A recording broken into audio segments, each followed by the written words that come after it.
Hello, everybody. Hope you all had a good 2 weeks.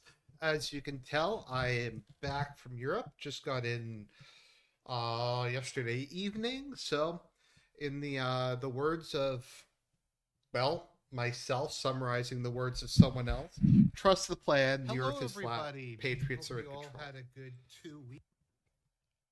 So, yeah, back from Europe. I was there for 2 weeks, just opening to celebrate being back in Canada, which is kind of like America. I got an Arizona iced tea. So, as the Russians say, Nostrovia.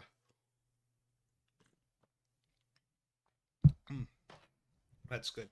Now, what was I going to say? So yeah, I'm back from Europe. I gotta say, for those of you who haven't done it before, it is a bit rough on the body, doing some of these overseas trips. Because I left Hungary, um, I left Budapest. Okay, so in Budapest, my flight was 6:30 a.m. local time, so you have to be at the airport 3 hours early. So I had to leave my hotel at like 2:30 to make it to the airport for like 3:30, and then I got back to my apartment around 5 p.m. our time. So it was, I guess, about like 20 hours or something about that, the whole thing, and I didn't really get any sleep the previous night. So I just kind of got home. I was I just kind of stood around for a bit. I'm like, you know what? I think I'm gonna go to sleep, and I slept for like 10 hours. So it's rough. If I could offer piece of advice, if you're ever going to go over to Europe, what I would recommend is arriving in the morning. I find it easier to arrive there around 9 or so, and then just um, spend the rest of your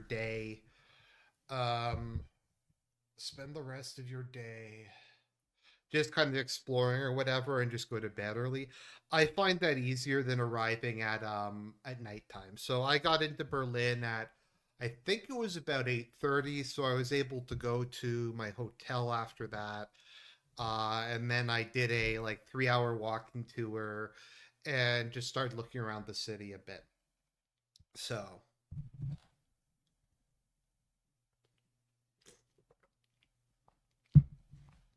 it's almost impossible to find flights that arrive in the morning in my experience. Well, it depends. So the problem I face is I don't live in Toronto anymore. So Toronto used to have direct flights. Like you used to be able to fly directly from Toronto to Madrid or London or something like that. But now because I live out west, I have to do another transfer, so that adds like another 3 hours. It really depends upon so I have to normally do two transfers. I have to transfer to Toronto or Montreal, and then Brussels or Frankfurt, and then my destination. So it just adds a lot of time, especially sometimes the layovers will be like 2 or 3 hours.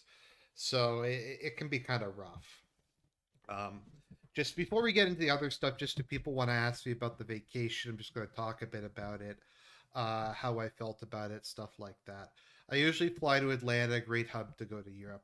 Yeah, that makes sense, I suppose.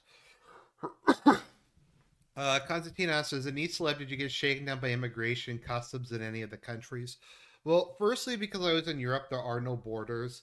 So I only had to get a visa stamp when I went to Germany. They didn't even look at anything, they just stamped it. Um, and coming back, they didn't even look at anything, they just stamped it. So I don't really have an exciting story relating to that. But I mean, I have my travel documents in order, and I don't have a criminal record, so I'm not exactly probably high on the list of people. Like, I have my passport up to date. I have my travel documents. I don't, like I said, I don't have a criminal record or I'm on any watch lists, so it's not really easy to be honest.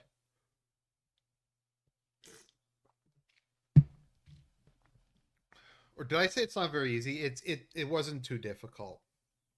Um, but Yeah, I've heard that the border is the worst. I don't know what other people's experience is like. I kind of hate going through airports personally, and I have to fly a lot these days just because I live in the middle of nowhere and I need to fly if I want to see my parents. But I find airports immensely stressful, and I often get kind of scared at them. Um, I tend to just kind of get scared when I'm at an airport, just because like I'm always nervous that I'm gonna get pulled over, or they're gonna give me an extensive pat down, or I'm gonna say the wrong thing, or something's gonna happen. I don't know. I just always find it feels very chaotic and very just kind of uncertain. I don't know. It's kind of hard to explain exactly, but hopefully people kind of know what I'm referring to. Um, I just because you never know, because there's times I've been there where most of the time when I go to the airport I get through the security in about 10 to like 15 minutes or so, and then I just am stuck waiting. There's times where it's been like 3 hours or something it's taken me to get through security, and sometimes you just have to rush, and I normally have a lot of stuff at me, and you do really feel like you're in a prison camp a lot of the time because they make you take off like your shoes, your belt, your watch. I have to take off my crucifix and stuff like that, and it really does kind of make you feel like a criminal. And I just hate the experience. Um,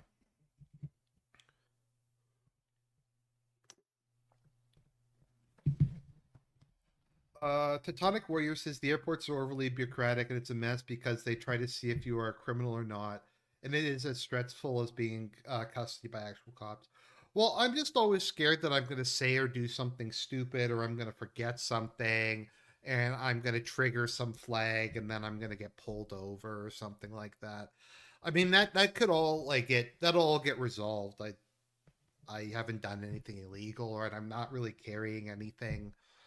Um, like that violates any international laws. But I don't know. I just find it can be kind of a chaotic experience, and this could just be my paranoia. But I feel like there's not much room for error. Like you just really don't want to attract the feeling of it. I don't know. I don't know if other people feel that way. Actual flying doesn't really bother me. It's just the getting through the security at the airport. I just often kind of stresses me out a bit. Also, just the getting on and off the airplane sometimes because it can just take a really long time. A lot of the time, people are just super slow. Um, a trick I found because I'm 6'1" and overweight, so I find a lot of the seats are kind of cramped. I find aisle seats tend to work the best. You have a little bit of extra um, uh, uh, get a little bit extra leg space and arm space. People will probably bump into you though, but that's kind of my tip. Let's see here. No, I've never actually had an issue at the airport. It's just I don't know. It's just I keep in mind, guys. I grew up in the aughts, so uh, the first time I flew was I think in 2001, like right after 9/11. So I'm kind of used to like a very paranoid flying culture. Um, Never had an issue at the airport. Don't fly in Spirit then.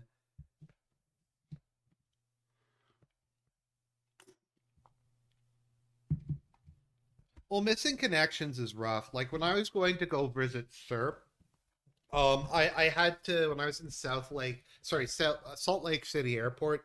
I had to like run across the airport to get to the plane in time because Montana's in the middle of fucking nowhere. So I had to like go halfway across the city. No, the airport would put you on a different flight. It's just that it's a pain. Um, but no, they just stamped it. It wasn't really an issue. It's just a long flight, like because I left my apartment at I think about 6 a.m. in the morning here in Canada, and then I arrived in Europe at about 8 a.m. Local time. So it was about 20 hours. It's just I can't really sleep on planes. I was chugging energy drinks quite a bit on this trip. I'm not gonna lie, just to kind of get through it. Let's see here. If it's Boeing, I'm not going. Disappointing airline would have to compensate you. But yeah, it was fine. It was not really that big a deal. It's just a long day. I find it tiring. Like it's not the end of the world or anything, but if you're not used to it, the first time I went to Europe, I was like dead on my feet. Slightly afterwards. Okay, so we had that. So first stop was Berlin. So I got to Germany. Uh, Berlin is not a bad city. Berlin is interesting. I think I said in my video it reminded me a bit of Toronto. Um, a bit just in that it had this weird mixture of like 1970s and 1980s concrete Stalinism, some architecture that was kind of older and nicer, and a lot of shitty modernist architecture kind of mixed together into this strange melange. Um, Berlin, though, I would still recommend going to. Berlin has some of the best museums in the world. Unfortunately, the one that I really wanted to go to here, you know what? Let me see. I don't have my You know what? I should have gotten my pictures if I was gonna do this. Maybe I'll do that later. Maybe I'll do another stream where we go through the pictures. By the way, I was trying to think of how to do kind of like a post mortem of the trip. Like I could go through it if people want. I could go and get like some of the pictures, and I could talk about the different places I went to. I was thinking I could do like a tier list or a rating list where I go through all the attractions I saw, and I could do that. So maybe if people just want to either say here or put down below, how you people want me to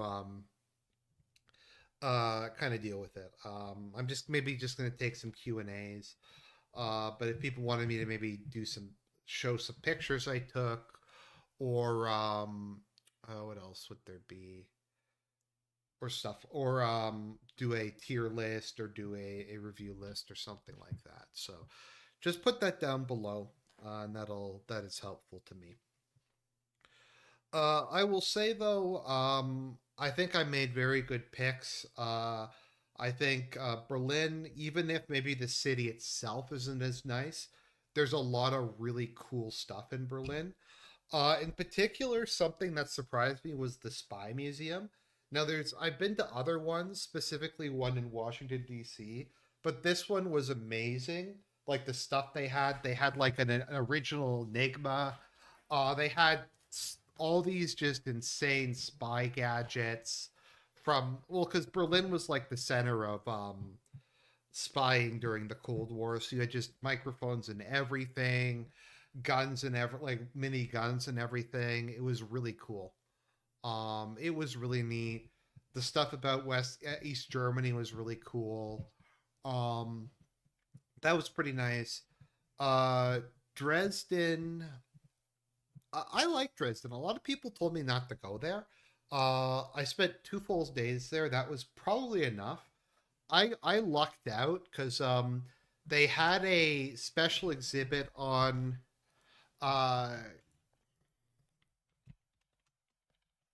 on Caspar David Frederick. When I was in Dresden, I didn't even know that that was going to be there, but they had the Wanderer Above the Sea of Clouds. So I actually got to see that in person, which was really cool. And they had a bunch of his other paintings there. So I liked that a lot. That was neat.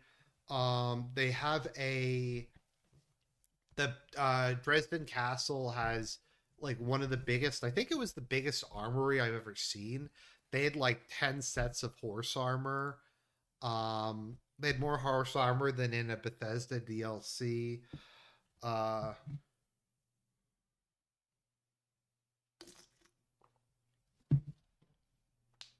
they had this huge section on like with trick weapons, or they had all these things where like they put like for whatever reason the Germans put guns in everything. They'd like halberds with guns in them.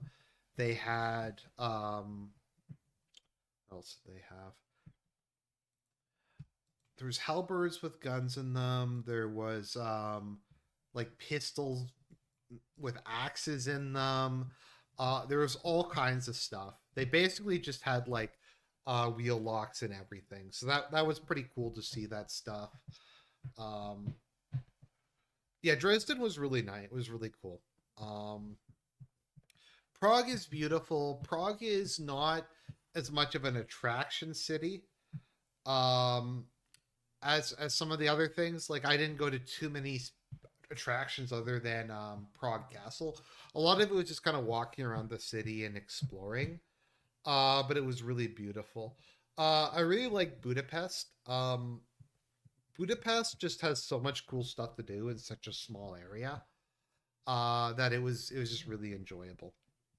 Um, I kind of like the vibe of Hungary as it is when it comes to kind of the historical stuff because it's definitely a Western country, it's definitely a European country, but it has that little bit of Eastern or like barbarian flair from their past as the Magyars. The Hungarian National Museum was really good actually. I went to the cave system. Like I said, if people want, I can maybe go into things in a bit more detail, like a detailed rundown of the trip or something like that. Just I was just wondering if people had any questions for me. Did you have any experience with any of the languages?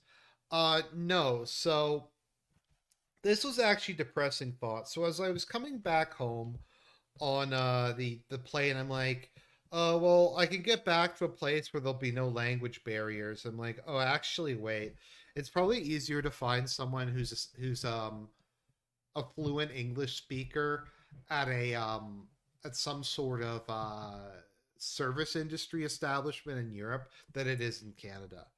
Because most people who work in the like a tourist area or in Prague or Budapest or Berlin or something will at least speak a little bit of English, and you don't really have any trouble. Here, like if you go to Tim Hortons, it's always fresh off the boat, like Filipinos and Pajites, and none of them can speak. And if they do speak English, they just mumble, and they're just very dismissive, and stuff like that. So it probably is actually easier to get fluent English speakers. Now, you won't get native English speakers, but people who can speak English pretty well is not too hard to find. I found particularly in Prague. In Prague, it was almost like English was almost co-equal to Czech, just in terms of how many signs were almost all in both languages. I found that less true in Germany, and less true in Budapest, but Prague is very, very English friendly. Um, if you want to go there, so I personally, so it's a lot of this stuff in life is very much up to personal preference. I tend to prefer to go to big cities or big attractions because I like museums and monuments and architecture and art galleries and stuff like that, and city parks, and things like that. Um, so the areas I go to, generally, there's not a language issue. If you wanted to start going to maybe some of the rural parts of the country, although even then, if it's like a place a lot of tourists go to, there'll probably be um, a fair number of people who speak the language. Erbenent said outside of Prague, almost nobody knows English in Czechia. Yeah, I probably not. I mean, once again, it's some people prefer more to go to cities. Some people don't. I find in these circles, there's often a bit of a you're a loser if you go to the cities. You should be going to the countryside. It's really up to you. I mean, I don't think you can really go wrong with going to Europe in general for just the kind of completely different experience um, than what you'd find anywhere in North America. I'll say this though, the food in Europe is good. The just the normal food you get at a bakery in Europe is like better than like whatever the artisanal stuff is you get here. Abstract says they went to some other towns in Czechia and had no communication issues. Okay, interesting. So I think Czechia and Czech Republic are both equal. In Czechia, almost everything said Czech Republic. I think it's just that they're both acceptable names for it. I think they're both just co-equal names. It's just I guess it's like saying America versus United States or something like that.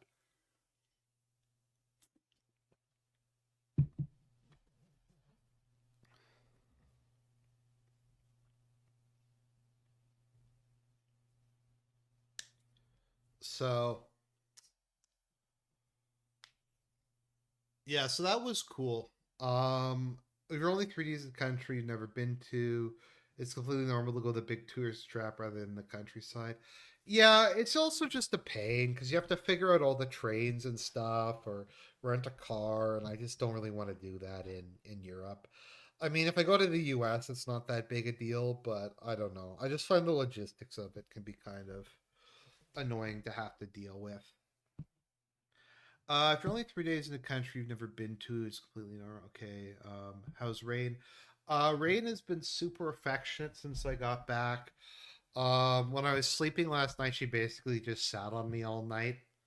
Um, just been sitting on my lap. She's been needing me like crazy. So there's that. Did you actually enjoy your trip, or do you spend the entire time thinking about Westoid culture war slop? No, I enjoyed my trip quite a lot. Um, it's just that's kind of the content I produce for my channel. As I said earlier, if and I'll just repeat now, people, let me know if what else you want me to do for the for content on Europe. Like if you want me to show you some pictures and maybe talk in a bit more detail about specific places I went. Maybe give some ratings, give some recommendations, stuff like that. I'm just not really sure how to handle it in kind of a systematic way. So stuff like that. I think. Let me just see. Like, what were? Let me think. What would the top 5 best things I saw in Europe be? Just maybe let's go through that. Honestly, and this is a weird one. I might actually have to go with the Spy Museum in Berlin. Was really really cool. I didn't even know it existed. I had gotten the Berlin City card and it was on it, and I happened to be at that side of town.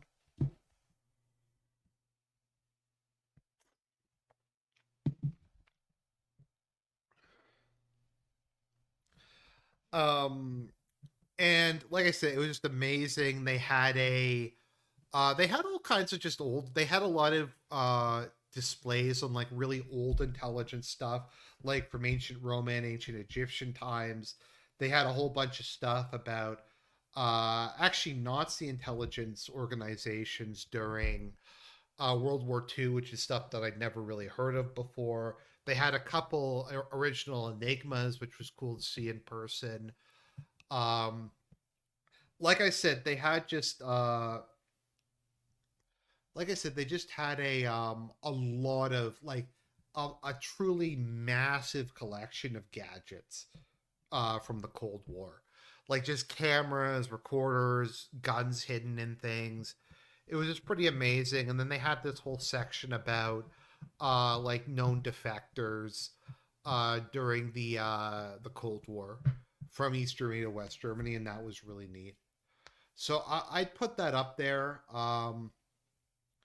I would say the what else was there? The new museum in you know what, let's maybe bring up a couple of these. Let's see here. Okay, I can maybe I won't show you my pictures, but we can at least look this up. Spy museum.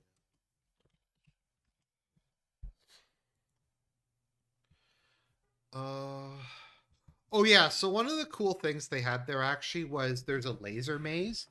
So you could actually go through one of these and there was different difficulty settings. So you have to get from one end of the room to the other without hitting any of the lasers. So that was cool, just kind of a thing that they had there that you could do. Let's see here. Where was it? I'm just seeing if they have some of the gadgets. Yeah, so they had stuff. There's an Enigma there. I'm just trying to see if they have some pictures of some of the stuff. There's the shoe phone, whole bunch of just random disguise stuff. There's a game where you can sweep a office. Yeah, there we go. There's like a camera and a watch there, and stuff like that.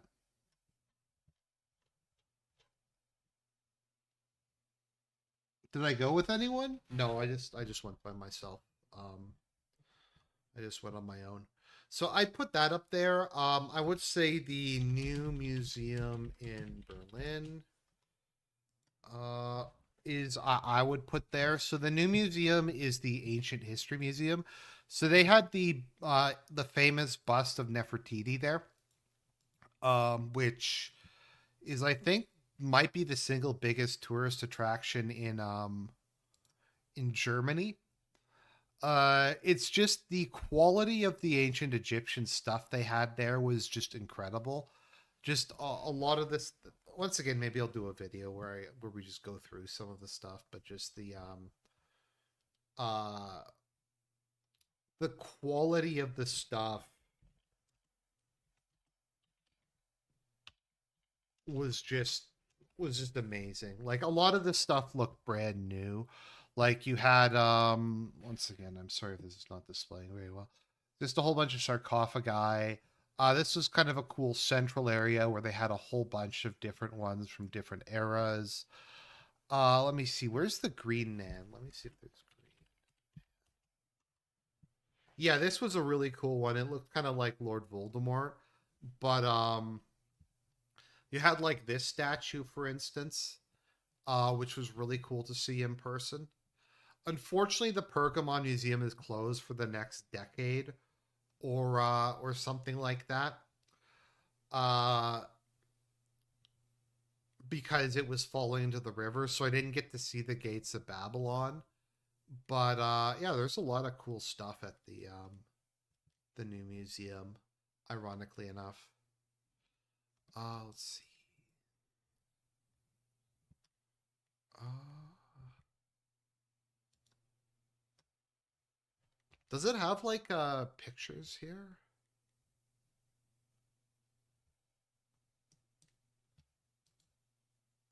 404 dead. That's cool. Exhibitions. What else did they have? Oh yeah, they had a big thing about the. Now I remember. I think they had a pretty big thing about the migration age there. Yeah, there was a bunch of migration age stuff there as well, if I remember, which was also cool. There was the Berlin Gold Hat, which is the other really famous one.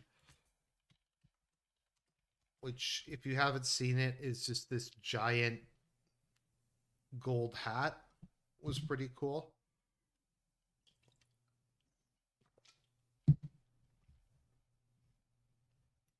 But yeah, I've never seen such a wide array of migration age stuff before. Egyptian stuff, migration age stuff, other old things. I would just put that up there as being like really really cool. Within what else was probably in my top five? I'm trying to think what else. What else was there? Spy Museum. That. I really like the Saint.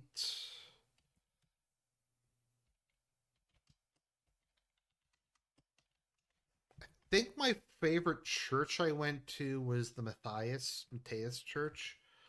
It's always really hard to show pictures inside of a church just because the lighting is so weird.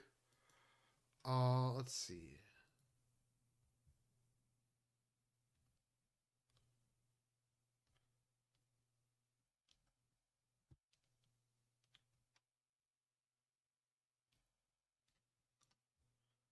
Yeah, so this okay. Yeah, this is not bad. So this is what the Matthias Church looks like. This is up next to Buddha Castle. Um, I just really liked it 'cause it's a very. I just found the architectural style and the decoration really interesting.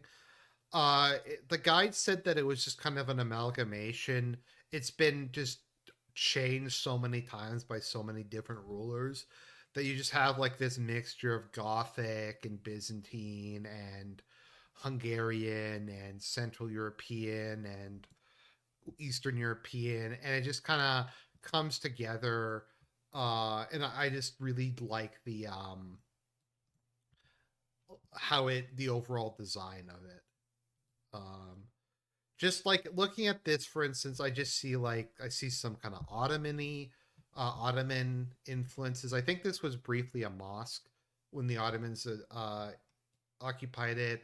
Some you have like the gold from Byzantine churches, but also a lot of Gothic elements. I don't know. I just really like this. I just thought it was a really cool looking church. Um, Very kind of unique. Saint Stephen's. Let me see if there's another one like that because that was actually pretty cool. Uh,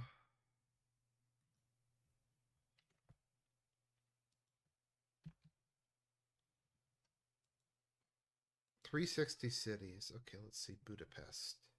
What else do we have? Um,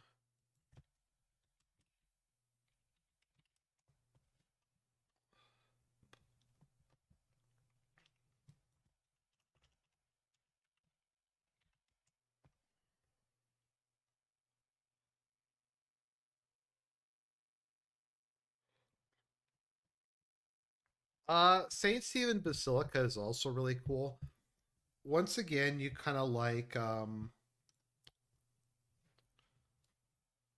uh I once again maybe you kind of get where I'm coming from when I say Hungarian stuff is European but it has kind of a weird flair to it. This was what St. Stephen's Basilica looks like. I think it's really cool. Um, to be honest, I don't know if I've seen anywhere else where it has like this kind of this red color. I like the red and gold quite a bit though. The red and gold I think looks really nice. Um, oh, what was really cool is there is St. Stephen's Church. They have a I don't have it in front of me, but they have a reliquary of Blessed Carl there, with a relic of his that says I forget if it's like Carl the Fourth. I forget what it is in Hungarian. Uh, King of last king of Hungary. So at Saint Stephen's Basilica, they do have a reliquary set up to him. I guess there's not a picture of it online. I can pull one of those up later, but I thought that was kind of cool that they had that tribute to him. And that is the Hand of Saint Stephen, which I thought was also really cool. Um, so I didn't. Okay, I admit I just I couldn't I couldn't really schedule getting to go to masses. I tried, but I tended to be like traveling on a train or something when that happened. So, no, I did not really get a chance to do that. Let's see. So there was the thing, the Blessed Carl. So yeah, I like Saint Stephen's was really cool. What else was there?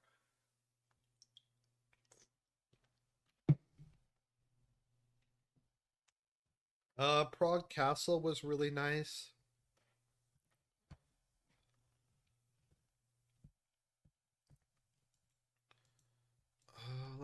let me see if I can find where I put those pictures. It's kind of hard, so there's not really a way for me to directly post from my phone to the Discord to yeah. Okay, let's see here.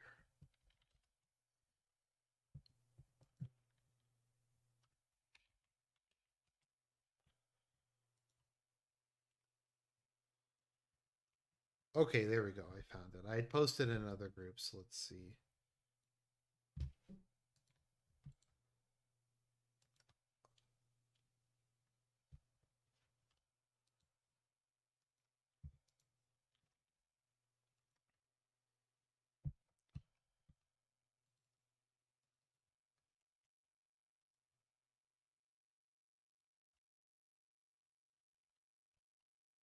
Okay. There we go. There we go. I just thought it was a cool looking reliquary. That's the one they had of Blessed Carl.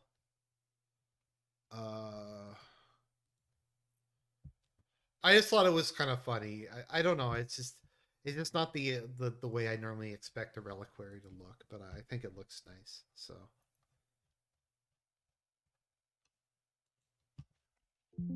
let me see what else would I put down as like the coolest stuff that I saw. Um, they had a special exhibit in Austria. Sorry, in Budapest when I was there. On famous documents in Hungarian history. So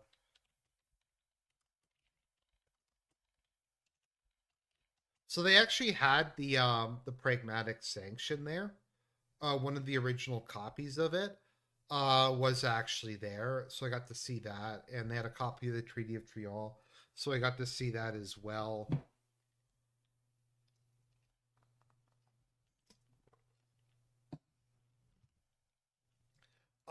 Buda Castle just had an amazing art collection, a lot of really good art collections. To be honest, I didn't even go to any modern art museums. I'm just trying to think about what else there is. What else I'd put like at the top of my list of stuff I saw in Europe. Prague Castle was nice. Buda Castle was nice. St. Stephen's was nice. Um, yeah, I think those are kind of the really big ones, but there's a lot of other cool stuff. The Stasi headquarters is a really cool place to go.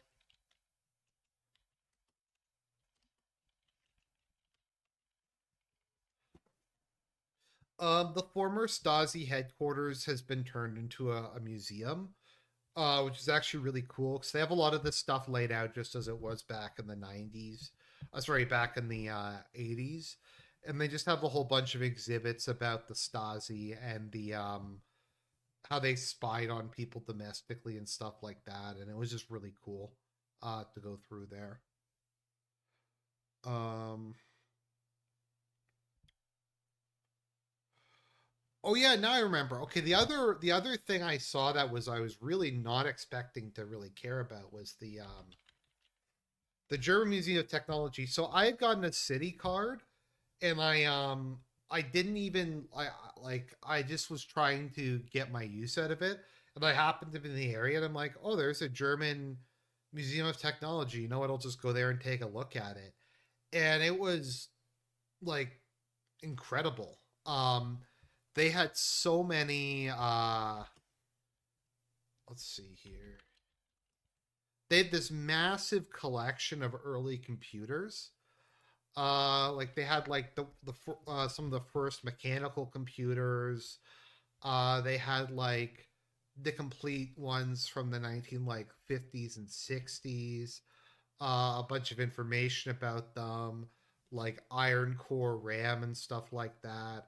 They had a huge range of radios, like radios from the 1920s and 1930s and stuff like that, and all these different designs of televisions.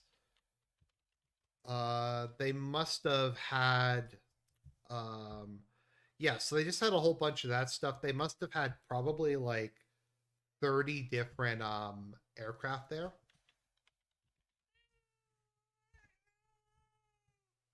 It's okay, Rain. I see you. You don't have to yeah like that. It's kind of hard to see just because of what a jumble it is, but there's got to be about 30 different aircraft that they have. Just kind of jammed in together like sardines. They had a big thing on ships.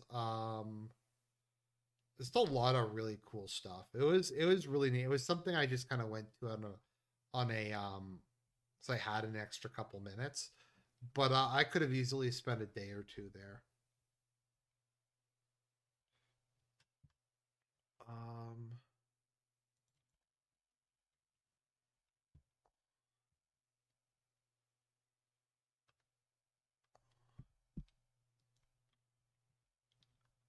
oh yeah, I didn't even get to some of the other stuff. They had like they had a train shed. Um,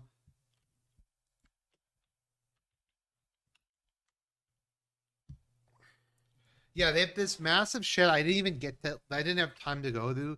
They had like 10 different trains for some reason, and you can go through all of them. And they had like cutaways of all of them and stuff like that. It was really cool. Once again, it's something I wasn't even really expecting. So that was really neat. Um, that was a cool thing to see. How would I rate each of the countries? I mean, it's kind of hard. That the problem is,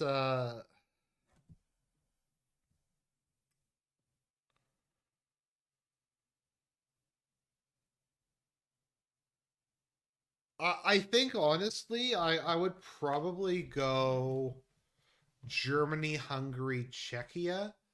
Um, I part of it is I got I think the flu when I was in Prague, so I was kind of sick a lot of the time I was in there, and I was kind of stumbling around, just having to chug energy drinks and take painkillers to get my keep myself going.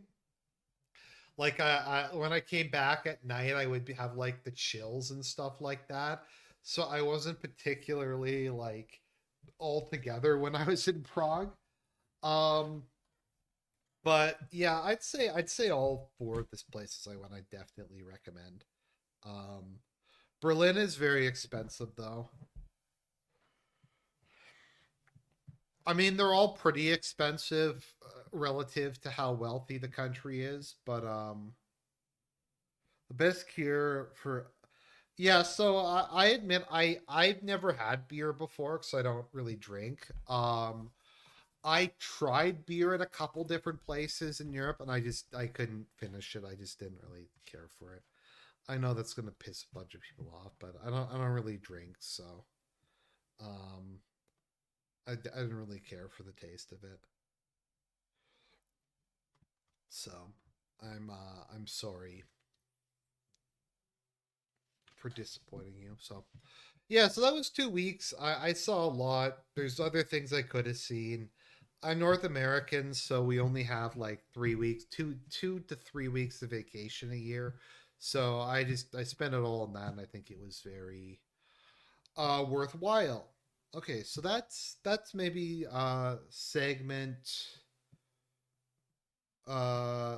segment number one.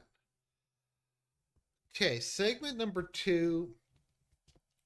I'm just kind of having, you know me, I every couple months I have the thing where I'm not sure about channel direction just because there's so much content I want to make and I can never really decide what to do because there's a bunch of reviews on the back burner. People want sci-fi pulsi, people want is it series and stuff like that. People want political videos. I'm just kind of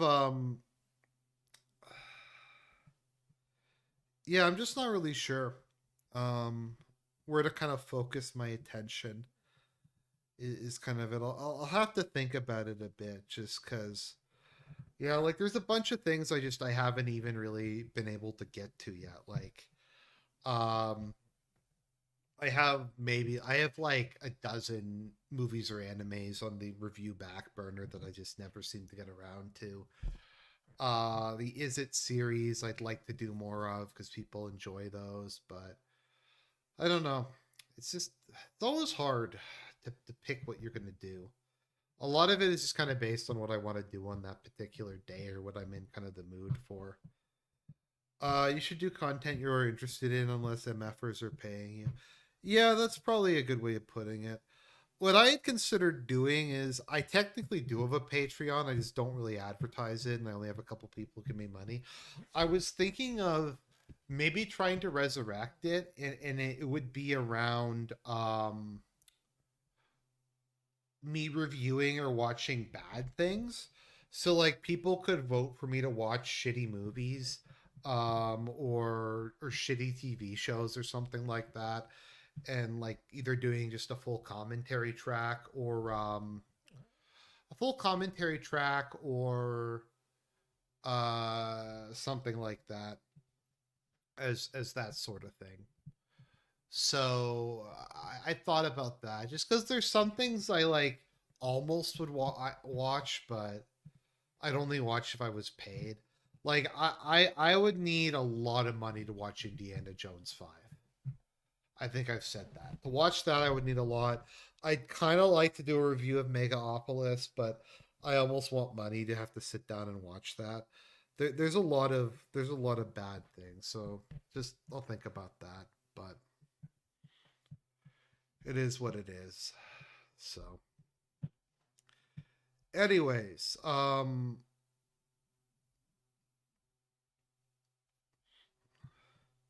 you'll end up watching Agatha all along. What's Agatha all along? Or letting people vote if they want me to like hard do a review of something, like force me to do something. I don't know. I'm probably gonna go see. I don't know. I've debated if I'm going to go see Joker or not. Um, I kind of want to because it sounds really bad, and I kind of want to see it before it gets spoiled for me. So I can just kind of have the experience myself of being horrified by the by whatever abomination they wound up producing. Okay, so I think that covers most of that stuff. Um,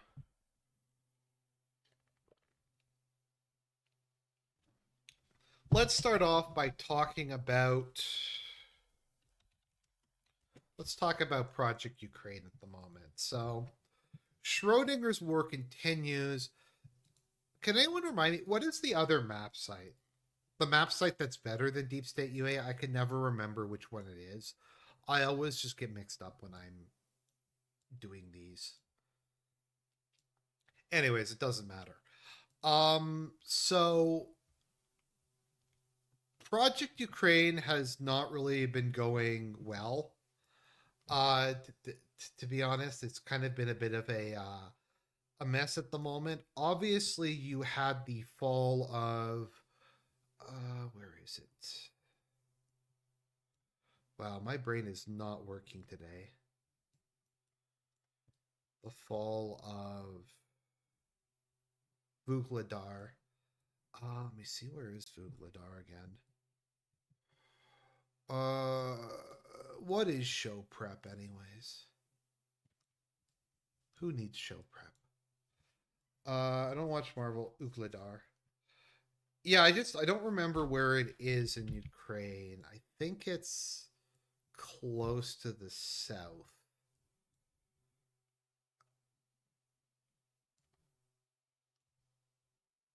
Let me just double check because I'm just I don't know what all these Slavic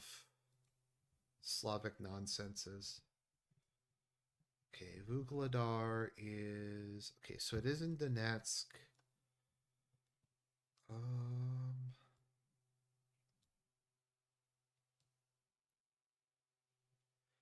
okay, it's above Mariupol. Yeah, there we go. There's Vugladar. Okay. There we go.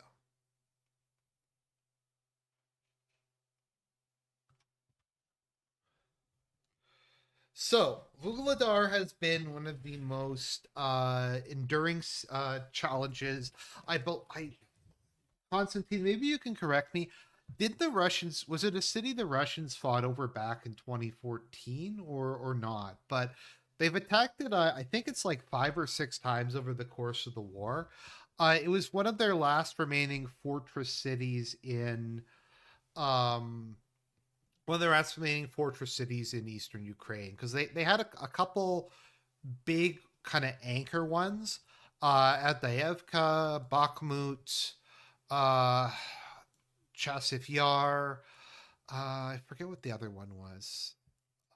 Vuhledar, obviously.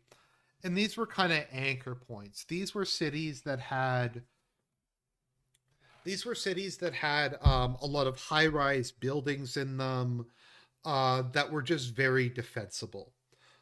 In that it was relatively easy for the Ukrainians with less heavy equipment to hold them against a larger Russian force. And the Russians were having to, early on in the war, Wagner was having to do extremely costly assaults on fortified positions to try to make any kind of headway. Now, the thing that's one of the many things that's changed things a lot is the whole introduction of the glide bomb. Um, the uh, let me see here.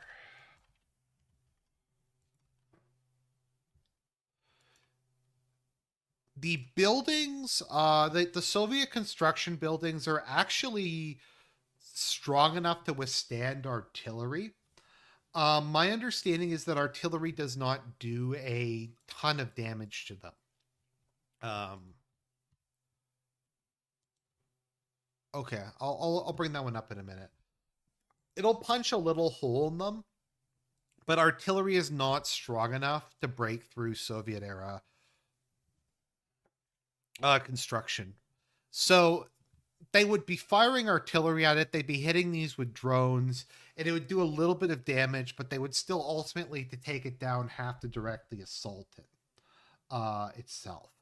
Now, fabs, however, are big enough to destroy fortified positions. There's the fab, I was at 500, 1,000, 2,000, 3,000. I can never, are they KG bombs or is it pound bombs?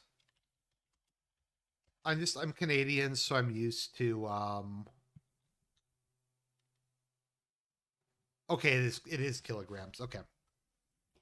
Yeah, so they're big enough to actually destroy just a Soviet apartment building outright.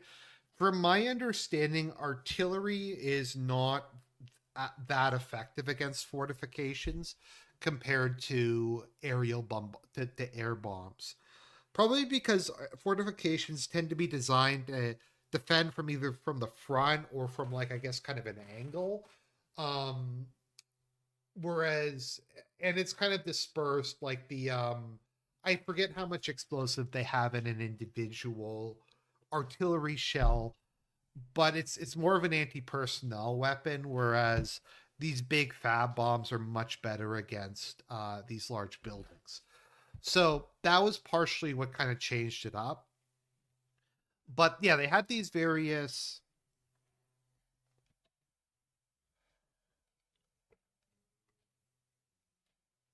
Yeah, as Base Caulfield points out, part of the reason Soviet cities are designed the way they were is to withstand invasions. Now, what's interesting about the whole commie block thing is I found a lot of them in different places I went, like in Hungary and Prague, especially. Wherever there was communist era stuff, in a lot of cases, they've just completely like emptied out the inside and rebuilt it. And it actually, a lot of these places actually look pretty nice inside.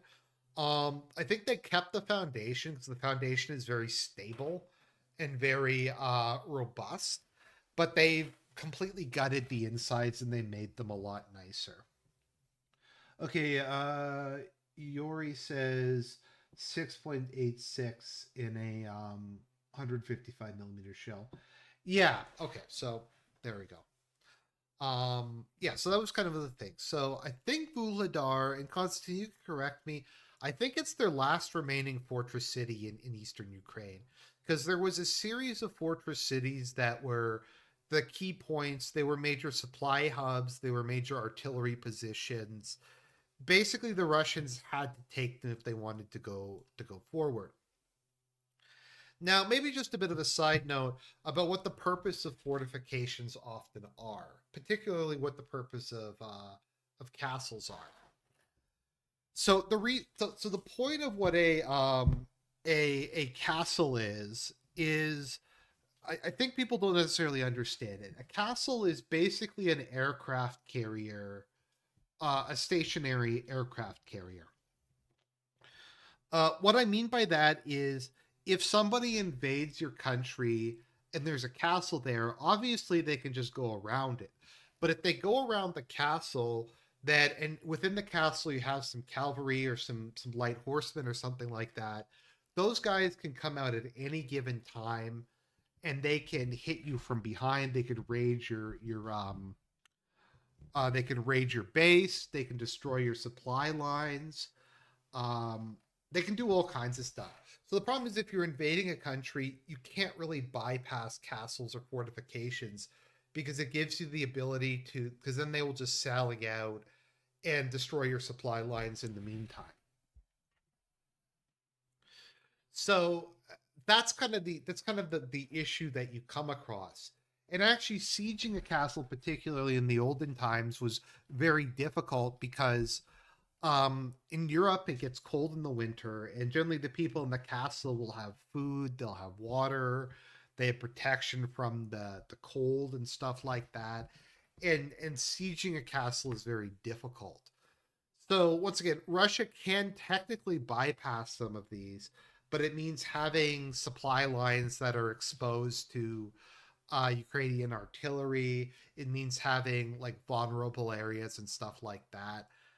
So that's kind of the purpose of it. It's not necessarily that you're trying to kill all of your opponent's forces by getting them to attack.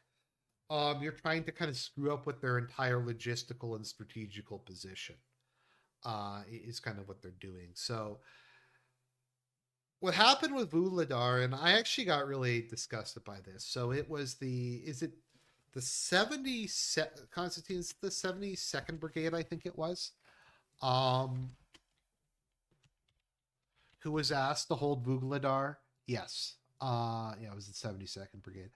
The 72nd Brigade was asked to hold Vuhledar, and and basically they had wanted to pull out, and their officer, I think their officer, there's a lot of fog of war going with this whole thing. Some people say that their officer was fired for asking if he could retreat, and some people say he was fired for ordering a retreat.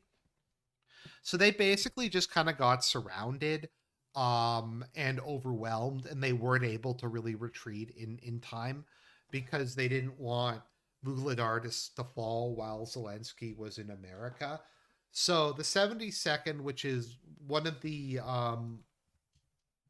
fire brigades, it's been kind of one of the fire brigades of the Eastern Front, one of Ukraine's better motivated, equipped, trained brigades, basically was just to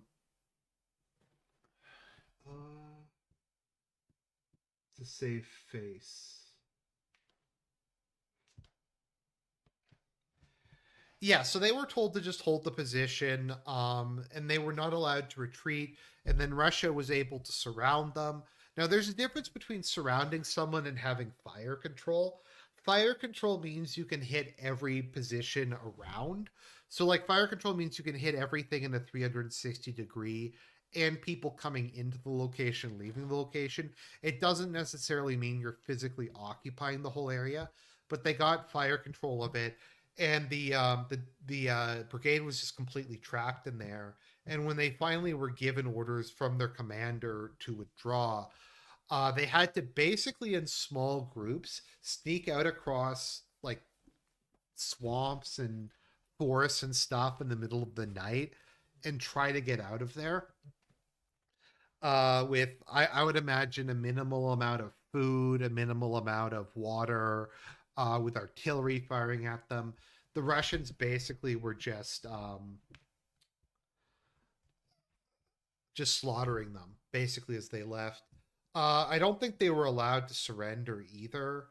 And this is also what happened at Avdiivka. So, as I've said earlier, the moment I started actually really hating Zelensky personally, rather than just thinking he was incompetent and prideful, was when Avdiivka fell, because he would not let the men pull out of there.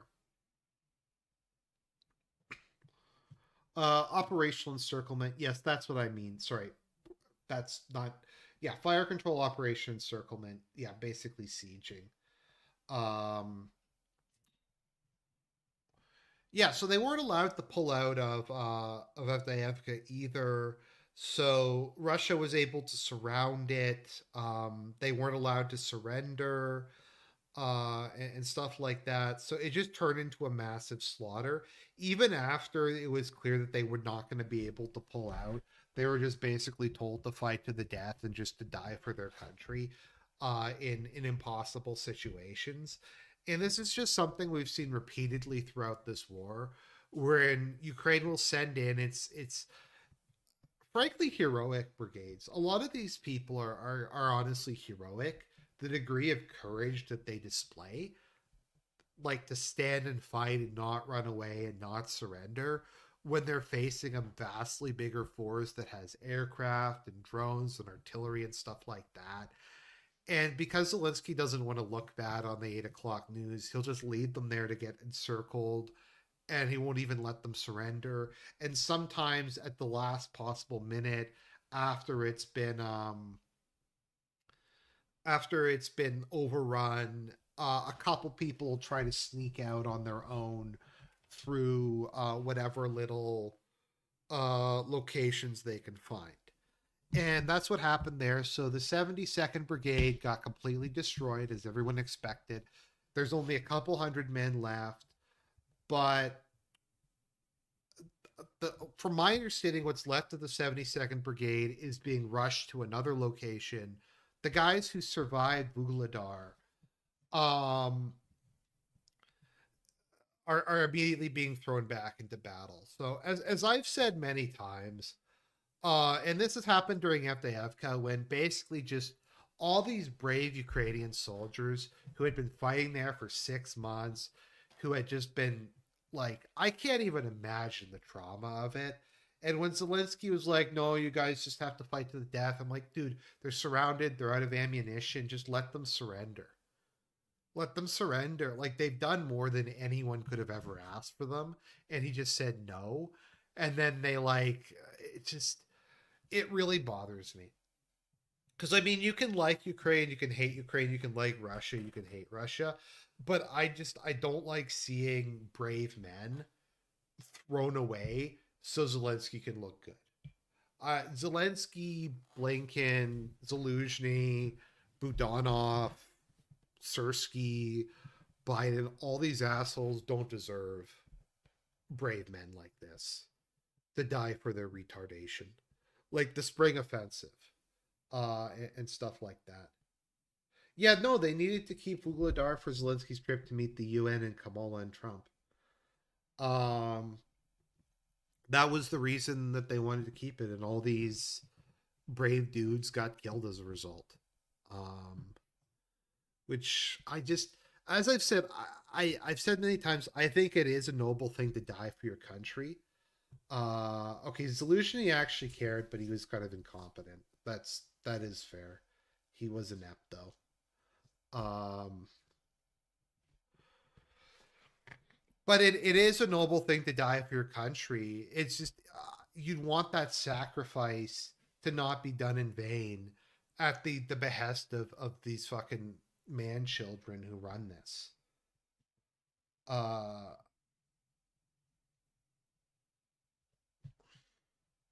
um,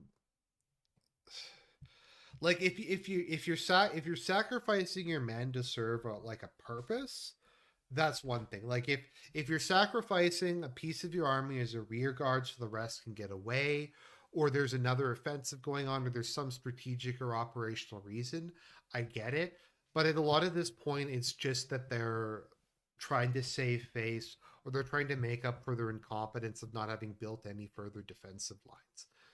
So my understanding is that basically there's nothing else between where Russia is at the moment in the Dnieper, and they can just basically, if they wanted to, they could mostly drive there. I mean, it's not as if there's no Ukrainian soldiers, but there's not really a big fortified location, I think, that's left. So if Russia wanted to start using mechanized forces more and start trying uh, to just start taking swaths of territory, they could. I'm not sure what Russia's doing. Russia has its own timetable that I think they've just realized that like um, Zelensky and Biden and Trump and all these people aren't serious adults. So what they've just decided to do is we have our own war plan. We don't really care who wins the election. We don't care what the Americans say. We're just going to focus on actually just winning the war. And we're just going to ignore the rest of the stuff. So they have their own battle plan, and that makes it very hard to kind of predict what they're going to do because as far as I can determine, and if people want to disagree in chat, they can. They don't really seem to respond to geopolitical concerns. Um, I think there is some maybe they're holding back a little bit until the BRICS summit is over this month because that's going to be a big thing, and maybe they'll go harder after it. But I mean, if you're Russia, like, why are you in the need of why do you need to rush? Like, uh, all of your enemies are embarrassing themselves. They're destroying their international reputation. Um, as Constantine and Caulfield post off, they have to try to appease their allies and countries they're friendly with, and keep down civilian casualties and try to appear reasonable, um, and stuff like that. Uh, Fortunately for Putin, Zelensky and the neocons and Biden and all these people don't live in reality. They still have not accepted that at some point, that at this point in time, Ukraine's not going to get all of its territory back. It's going to be lucky if it exists in a viable form at this point. They're going to be lucky if Russia doesn't just decide to take everything east of the Dnieper and doesn't decide to take Odessa and Kharkov and some of the other oblasts. The what Russia's going to demand is getting worse all day, every day. Like at this point in time, the most liberal,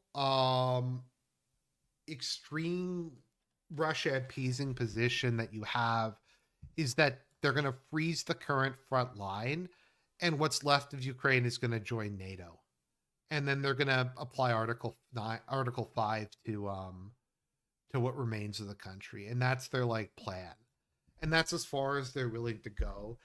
They're not going to accept the formal loss of territory. They're not going to sign a treaty with Russia. They're not even going to honor Russia's demand that Ukraine be allowed to, um, Ukraine not have to, Ukraine be barred from joining NATO. They think that. I don't know if anyone saw the Boris Johnson article, but Boris Johnson's like, yeah, we should just give Ukraine $1 trillion. Um,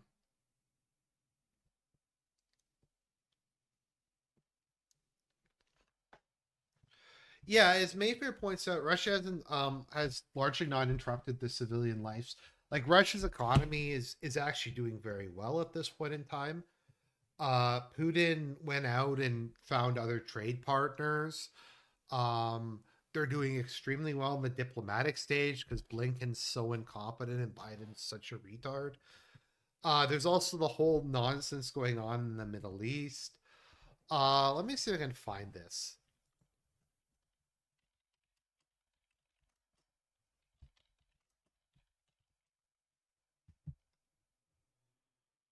Uh,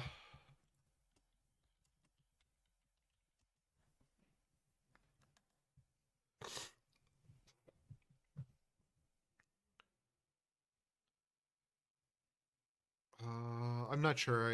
It's probably behind a paywall, but it was an article he wrote, and I think it was the Daily Mail.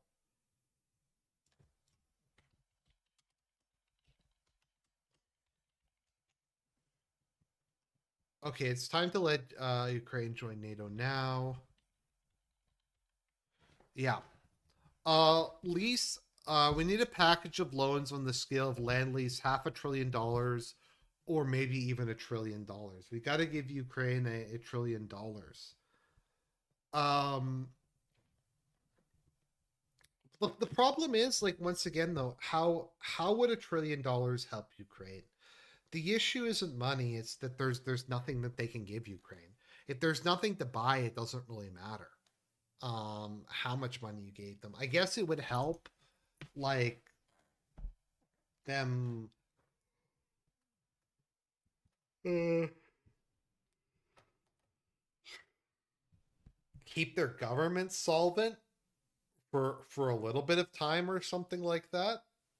But there's no weapons to buy. Um, Especially now with Israel. So I don't know, but basically the manpower shortages are getting worse by the day. Russia keeps pushing. It's very much Schrodinger's war because, like, a lot of stuff is happening. Like, a lot of Ukrainian soldiers are getting killed. A lot of Western equipment is getting blown up. Um, the Ukrainian economy continues to collapse. Zelensky is becoming increasingly paranoid and doing purges and stuff like that. But it doesn't really reflect in huge changes along the front line or in really kind of dramatic news headlines. So a lot of stuff is happening, but it's not, the overall course of the war hasn't really changed in a couple months. It's just kind of continuing along a trend. And as I've said many times, the whole dopamine TikTok news cycle does not really, I think, capture how a large scale industrial conflict is fought, because it is complicated. It is, there's a lot of stuff that they have to deal with. It's not as if, once again, Russia can just, yeah.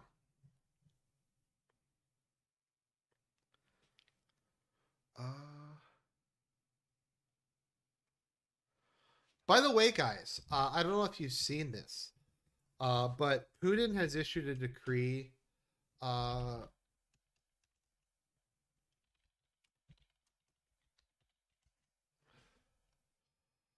uh Russia has announced that if you are a if you're a conservative in a Western country and you feel persecuted for your beliefs, they have decided to offer safe haven. So this is from a month or two ago. Russia offers safe haven for people trying to escape Western liberal ideals. Under the document, such foreign nationals will have the right to apply for temporary residence in Russia outside the quota approved by the Russian government, and without providing their documents confirming their knowledge of the Russian language, history, and basic laws. Let's see here. So there's like a big list of countries. Basically, I think it's every Western country except for Slovakia and Hungary. But if you want, you could go to Russia as a political refugee from the G slur shit that controls your country. Now, is this massive thing like a massive is this actually going to happen? Is this a good idea? I don't know. It is a really good troll though. It is an amazing troll. I think we can all agree with that. uh Rejection of their country's policies aimed at destructive neoliberal ideals, imposing destructive neoliberal ideals on people which run counter to traditional Russian spiritual and moral values.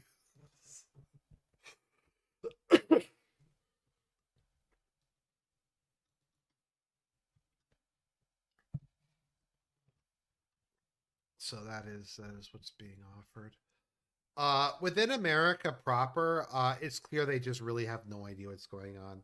I think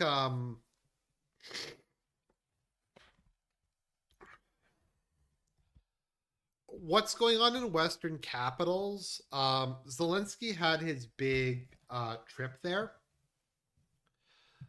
Zelensky, I know a couple people who are considering it actually, who are thinking about it. I mean, one of them though is like actually an ethnic Russian, um, whose family immigrated to not to Canada, to the United States. Uh, so he's thinking about it. I have another friend who's having trouble finding work, who's thinking of moving there. There's a couple, not a ton, but there's a couple. It is funny. That I think Constantine does make a good point. It might be good as a brain drain thing. If it's a way to get like educated, intelligent, or skilled people who politically disagree with the countries that they're living in, that actually might be a fairly smart idea because there are a lot of like software engineers and stuff like that to do it, who might be interested in it.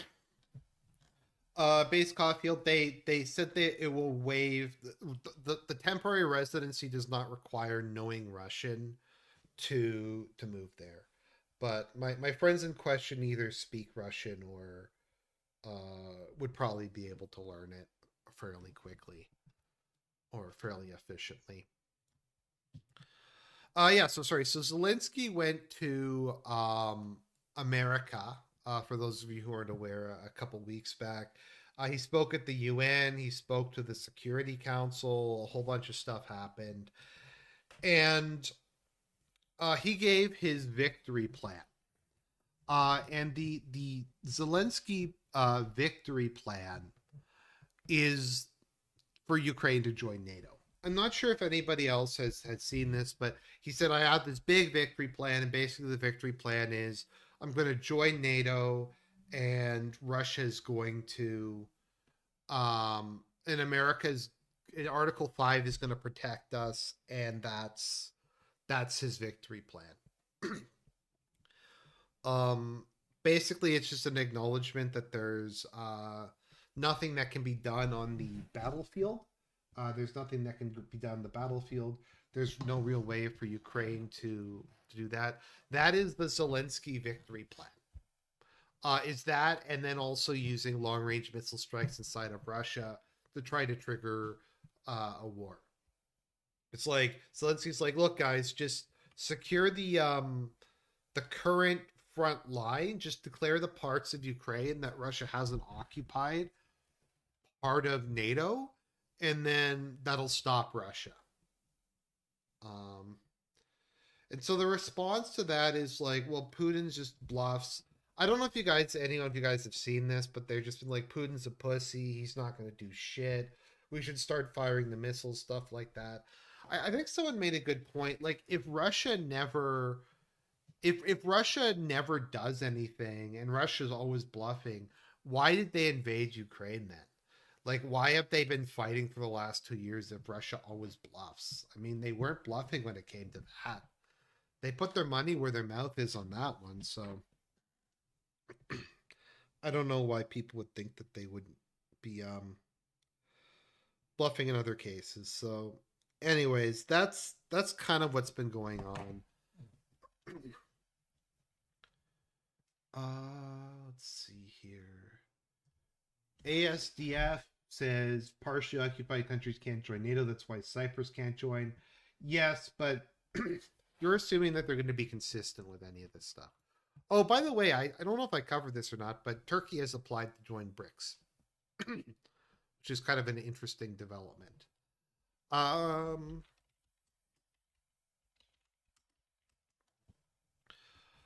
Okay, so apparently a bunch of stuff happened just a couple minutes ago that I haven't even had time to look at yet. But let's just talk a bit about the whole Israel Palestine conflict. So so from my understanding, okay, so a bunch of stuff happened while I was away. Israel killed the head of Hezbollah. Now, the story that I've heard that's come from the Lebanese foreign minister, and I think a couple other people have said that, is that Israel and the U.S. had reached out to Nasrallah and they had come to a ceasefire agreement, and Nasrallah let his guard down, and Netanyahu used that as an opportunity to kill him. Is that he let his security down, or he moved to a slightly less secure place, or something like that. Now, I don't know if that's true or not. The problem is that sounds like exactly the kind of stuff thing that Netanyahu would try to do. Because A, it would be killing one of his major enemies. B, it's just something that's very scummy, very transgressive, and violates a lot of existing diplomatic norms. So I think that I think it's definitely possible. I don't know if what people in the chat want to say. Did that happen? Is that how Nasrallah got assassinated? What do you guys think? Let's see here. Let me see if there's been any development on this.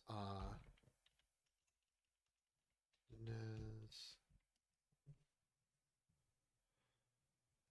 I mean, I've seen some people say that.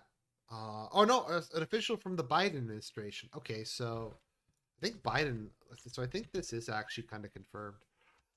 Let's see here. An official from the Biden administration told CNN that Nasrallah himself agreeing to the deal is not something we've heard before. A U.S. official previously told CNN on hastily arranged call that night, senior Biden administration officials told reporters with confidence the ceasefire will be for 21 days across the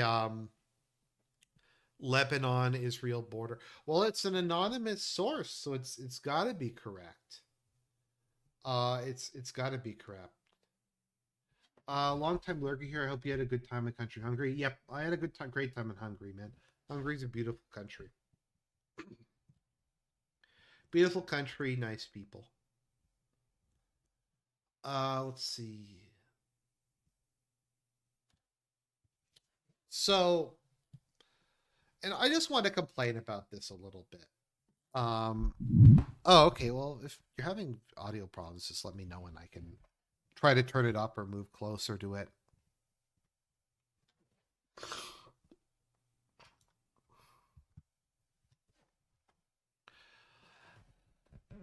So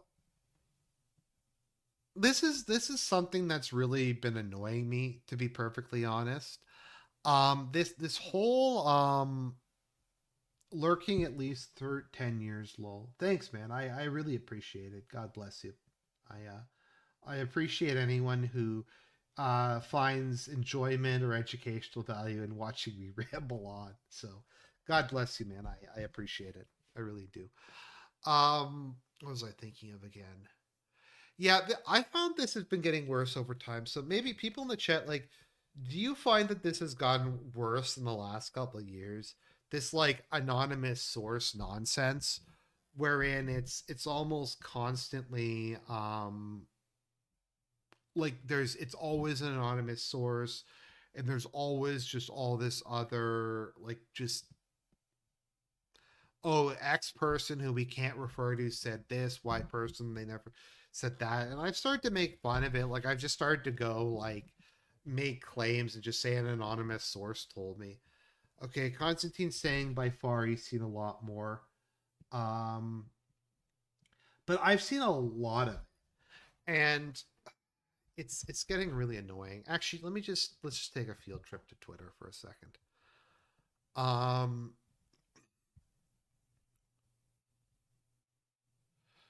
Another thing that I really hate is and once again maybe this is just me being, no, it's not me being naive, it's me having basic moral standards. So this came up, I'm sorry if this is a digression, but this is just a media thing. So GOP nominee for Minnesota's US Senate position says the bad guys won World War II. So I like, there's no context to this. um and I've seen this with a number of things lately. Like, okay, so what is the context? Because, like, does this mean that what did he mean by that? Because if what he said is the bad guys won World War II with regards to the Soviet Union occupying Eastern Europe and setting up communist governments, that is not a controversial statement. That is something that is very often said, even among people who are hardcore pro allies, people who are super anti Nazi. That's a fairly common thing to say. That's not that weird a thing to say. Um, and there's no context here. It's not explained what it even means. Let's see here. I'm trying to see.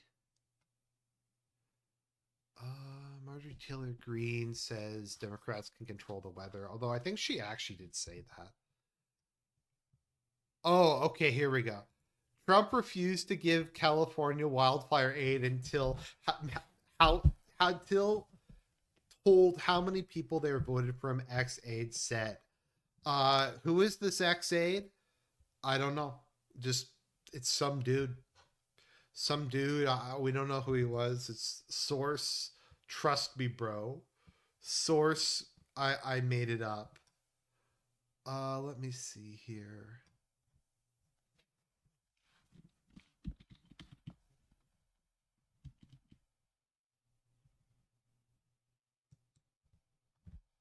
Oh yeah, this was another one. Vance tells a personal story of government helping him, but he stands for taking it all away.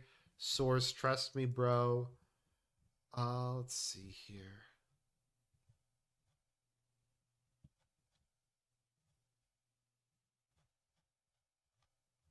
I forget. There's a couple other ones, but I don't know. I've just been seeing a lot of this. I'm sorry for the digression, but it's just there's a lot of stuff.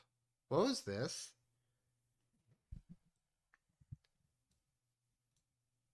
Oh yeah, this F slur. If Trump wins, I have no choice but to take my own life. Like, I don't know. I'm actually, I don't want to get kicked off of YouTube, so we're not gonna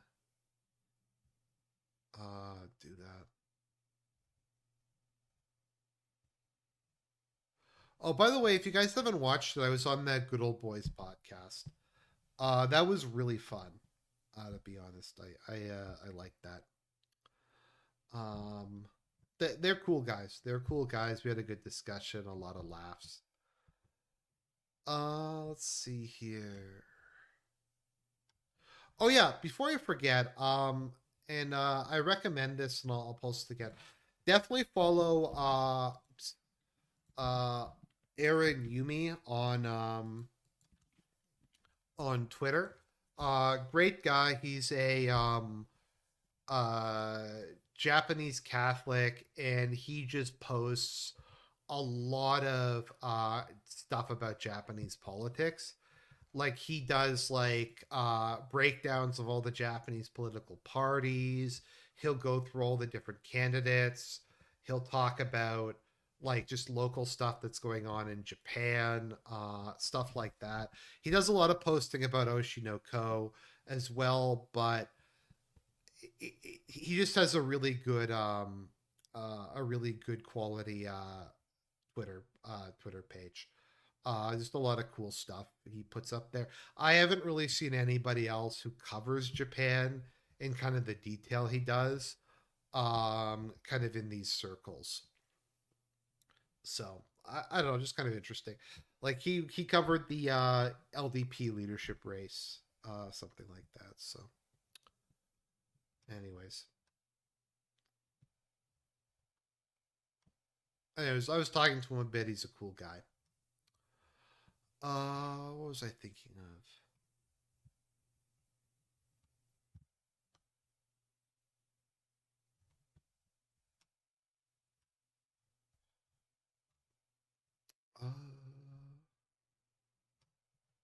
Anyways, sorry for that complete and total side thing, but that's just the way it is. What were we talking about? Right, Palestine, Israel.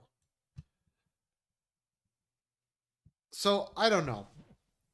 I lean towards Netanyahu actually just doing that. So, in the aftermath of that, Iran fired its massive missile barrage against Israel. Is it even massive though? So, I've seen all kinds of different stuff going on with regards to that. I saw estimates for the number of missiles fired between 200 and 400. I saw all kinds of estimates in the number of missiles that were shot down or not shot down, or stuff like that. So I don't know. It's very much just kind of all over the place with regards to the estimates I've seen. From my understanding, though, the missile attack Iran launched actually did pretty significant damage. I think they destroyed like one of the Mossad headquarters, which is unfathomably based. During their one, I think though, during their missile attack, they gave advanced warning, and only one person died, and it was, I think, a Palestinian who was killed by falling debris. It does look like, though, I think Iran did prove that they have ballistic missiles that can overwhelm Israel's air defense systems. And once again, if ultimately the Houthis and Hezbollah and Iran all want to just go for broke and attack at the same time, they can probably do a pretty good job of overwhelming Israel's air defense systems and doing considerable damage to its military and civilian infrastructure. So that happened. Now, what I've seen that's been going on in southern Lebanon is that I saw a rocket fall on a man. Okay, maybe I think that might have been the guy um, who died, but that was the last thing I heard. Yeah, so Israel has started invading southern Lebanon. So everything I've seen is that it's not going very well. It turns out when Israel's facing opponents that can actually shoot back at them, it's not as much of a curb stomp as it has been otherwise. Because Hezbollah does not really have any air defense, so they were basically just getting pummeled constantly by airstrikes. However, now that the Israeli ground forces are going in, my understanding is it's not going very well. That Hezbollah, who does have well trained, motivated soldiers who have been planning for this for some time. Also, keep in mind, Hezbollah's army is fairly well experienced from fighting in the Syrian civil war.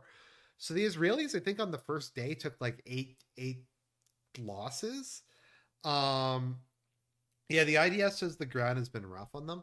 Well, they're going into like southern Lebanon, if I understand, it's like mountainous, isn't it?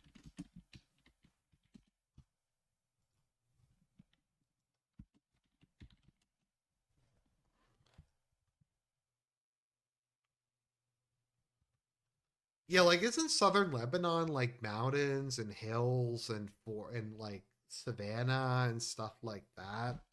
Like if there is it's extremely like defensive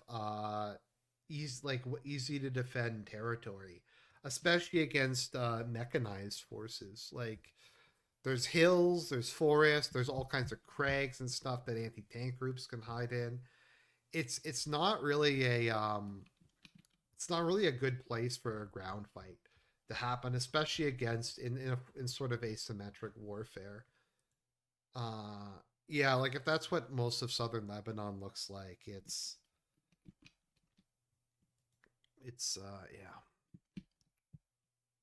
Let's see, Lebanese. Let's see, what does the Lebanese Israeli border look like? Yeah, once again, hills, trees. That's not the kind of territory you really want to be fighting on. To be honest, it's not. It doesn't look very pleasant. So the IDF has not been having a fun time with that. Um, Israel has said that they're going to retaliate. Now, I haven't checked the news today very much, so I don't know what's happened. Maybe if someone in the chat can tell me about that, tell me what's going on. So I don't think they've launched a counterattack against Iran yet, but I could be wrong. World topographical map in Discord. Okay. Thank you, Constantine. That's very much appreciated.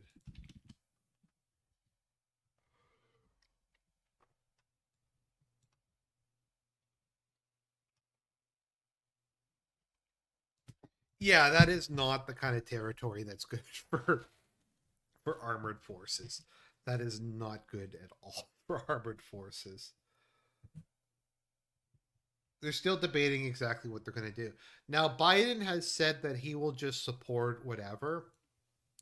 So Biden is, yeah, look at Ukraine on the topographical map. Yeah, it's kind of, yeah, flat.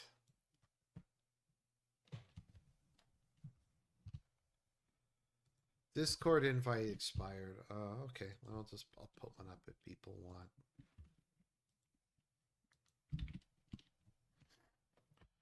To join. What was I thinking of again?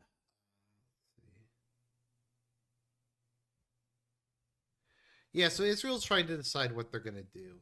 Now, Biden has, of course, said that he's okay with anything. He said he supported their invasion of southern Lebanon. I think he said he'd support their. Did he say he'd support their attack on what was it called again? On Iran's nuclear program. I think he said that. I could be wrong though, but I don't know if anyone's seen any of the interviews with Biden recently, but he's just been basically he's just admit that he's been completely buck broken by Netanyahu. And Netanyahu basically has just said, "Suck my circumcised cock, you stupid goy." And Biden's like, "Yes, sir, can I have another?" And like just there's all these clips. Let me see if I can find some of these clips of Biden, of Dark Side Brandon.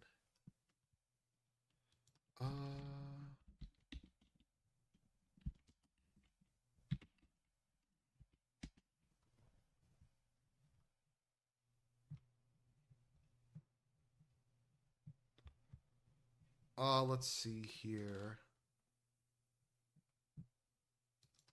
Could you clarify some of your comments yesterday with regard to strikes on Iranian oil facilities? What did you mean by them, given some of the reactions we're seeing in the market? Well, look, the Israelis have not concluded what they're going to do in terms of a strike. That's under discussion.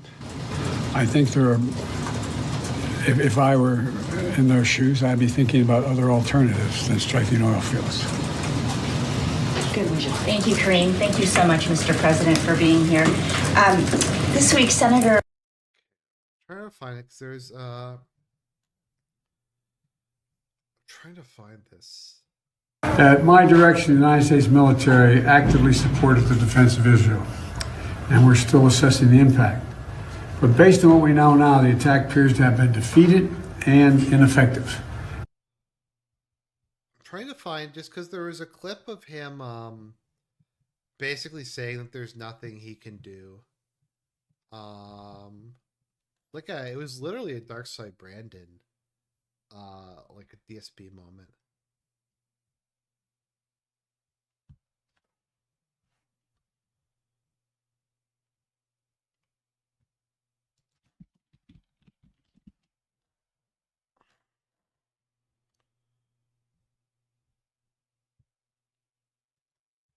Good.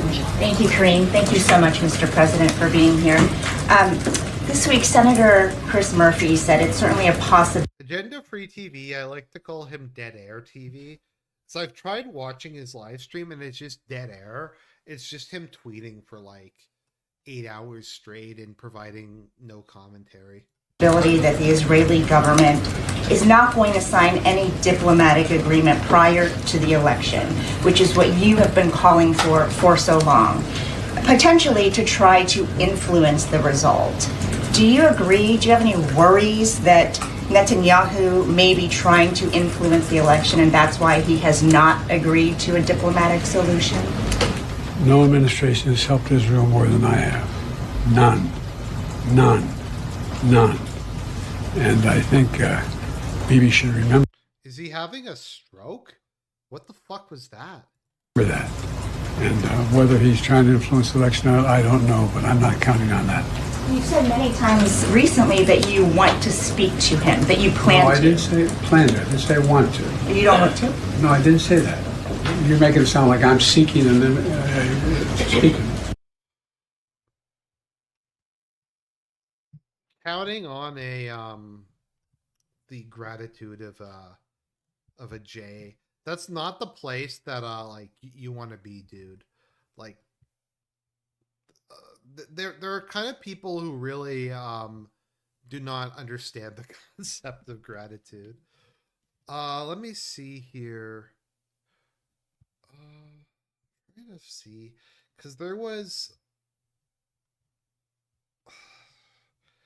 one from a couple days ago.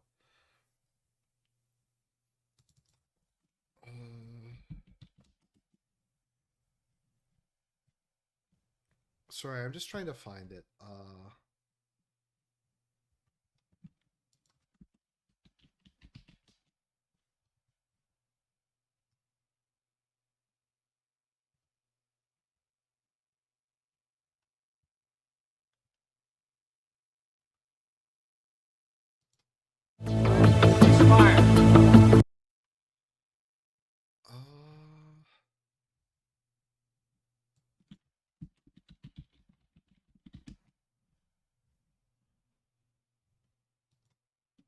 Netanyahu's biggest ally, Biden, is running out of all Netanyahu in the last 20 days. And why is that? What did Bibi do to upset his friend? Well, he is busy being stubborn. He has been rejecting most of the American administration's war-related requests. His last phone call with Biden happened on the 23rd of December. And the American... Okay, that was from a while back. But yeah, there's been a bunch of cases. I can't find it now, but I actually have to trying to show it. But okay.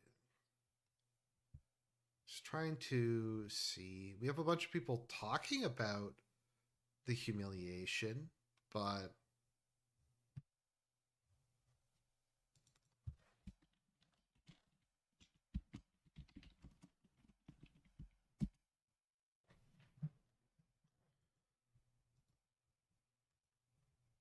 let me just see here.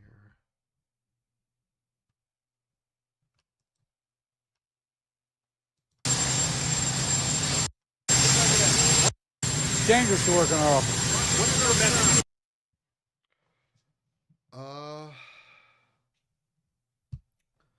Just trying to find. Oh well, I should have looked that up.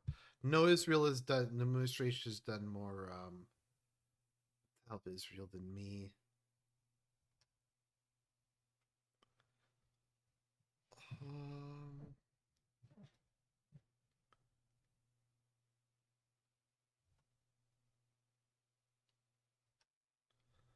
I can't find it. Anyways, so I've heard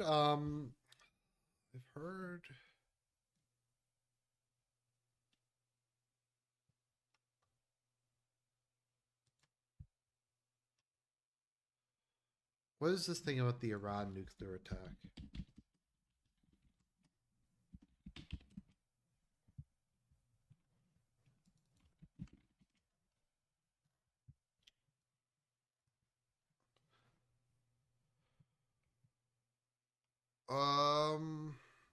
So there's debate as to it. I haven't really seen any solid evidence that Iran actually did a nuclear test or anything like that.